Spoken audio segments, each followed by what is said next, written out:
Bonjour, la partie de Franklin Nyamsi, vous Johnny Pacheco.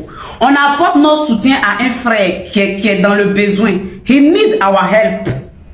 Donc, où se conjugue votre panafricanisme, monsieur Franklin Nyamsi?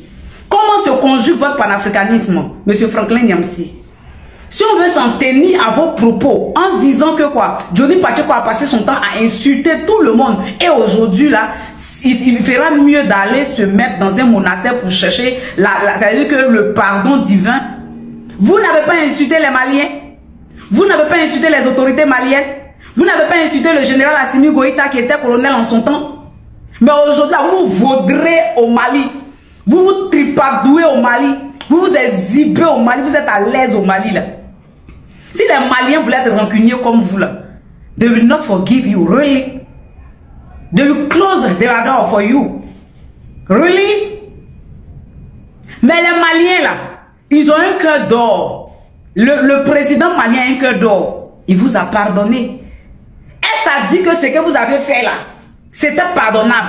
Insulter un chef d'État, vous l'avez critiqué d'une manière, c'est-à-dire que d'une manière, c'est-à-dire que vous l'avez rabaissé. Mais aujourd'hui, c'est pas vous vaudrez au Mali là-bas.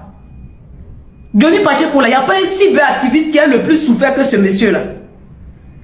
Quand il plaidait pour le président Laurent Gbagbo à l'époque, les gens sont venus agresser le monsieur, le poignarder. Sa vie était comptée. C'est-à-dire que sa vie ne tenait qu'à un fil. Il a failli passer de pas à trépas. Même si sa manière de communiquer n'en déplaise à d'autres. Mais c'est notre frère ivoirien.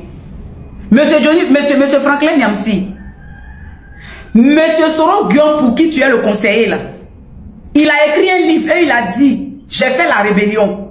Cette rébellion là, ça a tué des Ivoiriens, ça a endeuillé des familles, ça a éradiqué certaines familles à l'ouest, ça a rendu des personnes, c'est-à-dire qui ont ce service là jusqu'au jour d'aujourd'hui, qui ont, c'est-à-dire que they have that memory, really, they can't forget, never. Parce qu'ils ont été traumatisés à vie, ils ont des stigmates de ça sur eux. Ils ont c'est-à-dire que des cicatrices de ça sur eux. D'autres sont passés. Mais aujourd'hui, là, le patriarche Papa Laurent Gbagbo, et c'est tant bien que mal. Parce que là où la vie humaine, when the human being life is involved, we need to be forgiveness. We need to do the forgiveness. On a besoin de pardonner. C'est pour cela que le président Laurent Gbagbo plaide toujours en disant Soro Guillaume, Soro Guillaume, Soro Guillaume. Parce qu'il n'est pas pour qu'on élimine des vies. Mais est-ce à dire que c'est que le président Laurent Gbagbo a subi là, à cause de Soro Guillaume, à cause de la rébellion de Draman et de tous les composants et de toutes les composantes là. Est-ce à dire que le président Laurent Gbagbo n'a pas eu mal, n'a pas mal? Est-ce à dire que les Ivoiriens n'ont pas mal? Nous qui parlons, qui demandons à nos frères de pardonner, de passer à autre chose, c'est-à-dire que quoi? Pour le moment, l'enjeu qui prévaut, c'est de nous mettre ensemble pour libérer notre chère patrie, de nous attaquer à l'ennemi commun qui est M. Draman là. Est-ce à dire que nous sommes stupides? Si toi, une simple petite injure, ta mère con, qui n'a pas enlevé une vie, qui n'a pas handicapé un être humain, qui n'a pas, c'est-à-dire que créé un problème à quelqu'un, une seule injure, tu ne peux pas pardonner. Imagine ceux qui ont perdu 10 personnes en même temps.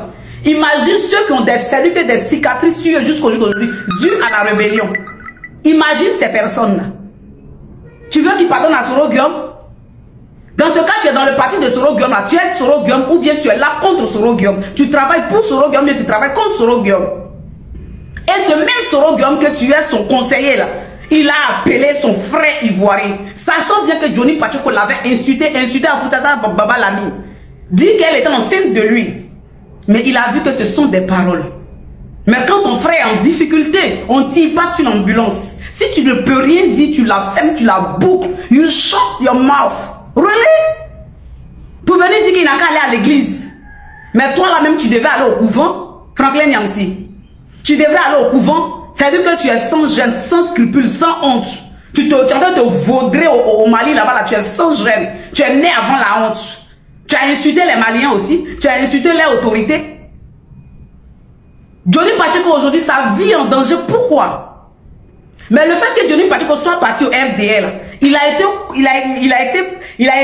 approché par le RDL, il a été recruté par eux. Mais pourquoi on l'a recruté? C'est au nom de l'efficacité des injures ta mère qui sont venus le recruter. Ils ont recruté Johnny Pacheco parce que pour eux, Johnny Pacheco s'est bien injuré, s'est bien dénigré, s'est bien fait mal. Et recruter Johnny Pacheco, c'était fait mal au président Laurent Gbagbo. Donc ils l'ont fait à dessein. Maintenant, si aujourd'hui le monsieur a compris et qu'il est du côté du peuple et qu'il explique ce qui s'est passé là, si vous ne pouvez pas l'aider là, la sagesse aurait souhaité, la sagesse aurait voulu, monsieur Franklin Nyamsi, que vous fermez votre bouche. Si vous ne pouvez pas lui pardonner ce qu'il vous a fait, la sagesse aurait voulu que vous vous taisez, que vous faites vu ignorer. On appelle ça, tu fais du vu ignorer et tu ne calcules pas. Vous aurez été grandi. Mais quand vous venez ouvrir votre bouche pour insulter, pour piétiner encore Johnny Pacheco, alors que le parti dans lequel vous êtes là, c'est un parti aussi qui n'a pas, comme on appelle ça, une histoire aussi reluisante aussi. On vous dit la vérité. Mais le chef de ton parti, pour qui tu parles, pour qui tu es le conseiller là, il a pris son téléphone, il a envoyé de l'argent pour soutenir son frère ivoirien qui est dans les problèmes. Aujourd'hui là, nous parlons ivoiriens d'abord. Nous les ivoiriens là, on connaît l'origine de nos problèmes. On connaît le mal de nos problèmes. On connaît la racine de nos problèmes. On sait que c'est parce qu'on a été longtemps divisé que l'ennemi a pu rentrer. Et aujourd'hui, on est dispersé partout. On vit la misère. Nos parents meurent. Nos parents vivent mal. Nos parents dorment mal. Ça a été par la division. Vous n'êtes pas un exemple. You are not an example, really. So, shut your mouth. Shut it. Shut up. Shut up. What is that? You like too much yourself. Like you are so intelligent. Like you are so smart. But you are not wise, really. Tu n'es pas intelligent que quelqu'un. Vous les Camerounais, on va vous dire votre vrai nom aujourd'hui. On a constaté quelque chose avec vous. Vous pensez que vous êtes plus intelligent que nous les Ivoiriens. C'est quelle intelligence vous avez? Puis votre président a fait 50 ans, 100 ans au pouvoir, vous ne pouvez pas aller dans des villes. Si tu es trop intelligent, Franklin Nyamsi, va enlever Paul Biya au Cameroun en tant que président. Si tu es trop intelligent, pourquoi le Cameroun, les Camerounais, les grandes instances camerounaises t'ont pas approché pour que tu sois le Superman conseiller qui règle tous les problèmes? Quand je suis panafricain, fake panafricanisme, oui. Panafricanisme d'opportunité. Panafricain d'opportunité. Panafricanisme d'opportunité. Vous n'avez pas été avec Draman? Vous n'avez pas insulté le président Laurent Gbagbo pour Draman? Vous n'avez pas critiqué le président Laurent Gbagbo pour Draman? À un moment donné, là, nous les Ivoiriens, là, on aime les étrangers, mais on se préfère. Et puis on va dire à M. Soro Guillaume, si tu veux que ton parti GPS à demain ait de l'avenir en Côte d'Ivoire, là, c'est-à-dire écarte-toi de ces gens des spécimens, là, parce qu'ils ne sont pas un plus-value à ton parti. Il y a des Ivoiriens qui ont encore la douleur de la rébellion en eux. Il y a des Ivoiriens, vous-même vous voyez sur les réseaux, vous entendez sur les réseaux, chaque jour, qui vous crucifient au poteau, qui vous insultent, parce qu'ils n'arrivent pas à pardonner. Mais si lui, qui est votre conseiller, pour une injure de ta mère qu'on ne peut pas pardonner à quelqu'un, demandons-lui, posons-lui la vraie question. Pourquoi il veut que les Ivoiriens pardonnent à Soro Guillaume, ceux qui ont perdu leurs parents, ceux qui ont perdu des vies, ceux qui sont handicapés aujourd'hui, dû à la rébellion? C'est vrai, Soro Guillaume n'a pas eu l'argent pour financer, mais quand on l'écoute ici, là, il parlait fort. À un moment donné, là, sachons faire la politique. Et puis là, vous ne ferez rien.